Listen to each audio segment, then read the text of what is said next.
Dear students, in this session I am going to explain about the symmetry. Symmetry is a fundamental in understanding of organization in organisms. So, symmetry distributed paired organs in the body of organism.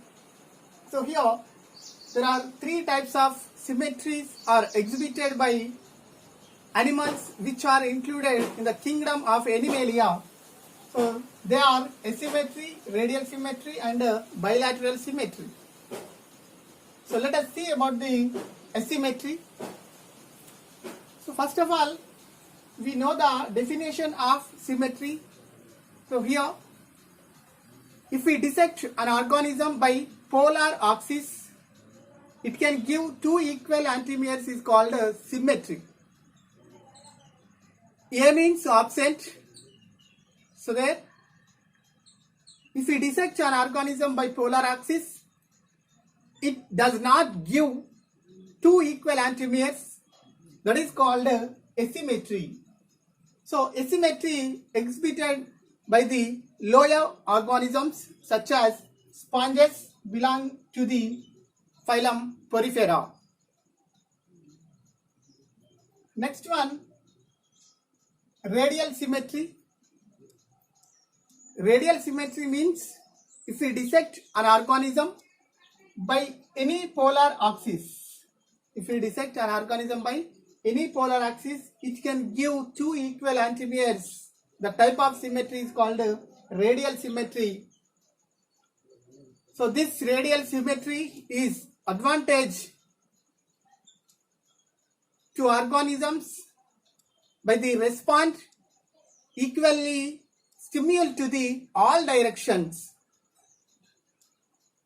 So here the radial symmetry exhibited in diploblastic organisms because the absence of sensory and nerve cells. Cnidaria and Ctenophora phyla exhibited radial symmetry. So the symmetry is also exhibited by the triploblastic organisms such as echinodermates. It's secondarily as pentamerous symmetry. Penta means 5. So here, if we dissect an organism by 5 polar axes, it can give two equal antimeres. The type of symmetry is called pentamerous symmetry. This is the one type of radial symmetry which is exhibited by the triploblastic organisms such as echinodermates. So this is also advantage of organisms which are sessile or free moving in water. Third one, bilateral symmetry.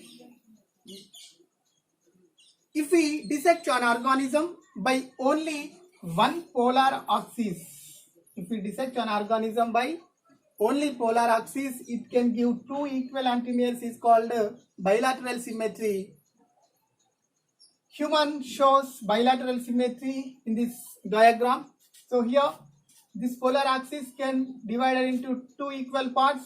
Here, left eye, left nostril, left hand, left leg and right leg. So here, pair of organs are distributed equally by one polar axis. That's why this type of symmetry is called bilateral symmetry. If we dissect transverse polar axis, human does not show equal parts.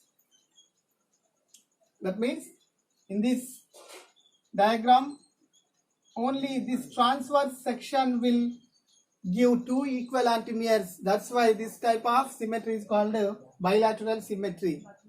All triploblastic organisms are exhibit bilateral symmetry except gastropods.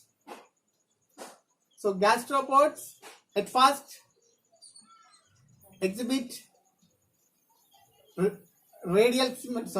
symmetry. Gastropods at first exhibit asymmetry, but it secondarily exhibit bilateral symmetry. So here, this type of symmetrical organisms exhibit cephalization. Cephalization means the concentration of nerve cells and sensory cells at the anterior end. So it is help in the locating of mates, seeking food and escaping from the predators.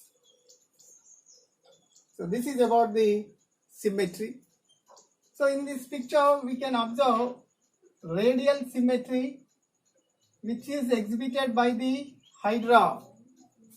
So hydra can divided into equal parts by different types of polar axes.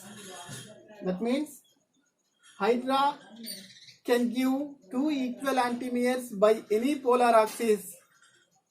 This type of symmetry is called radial symmetry.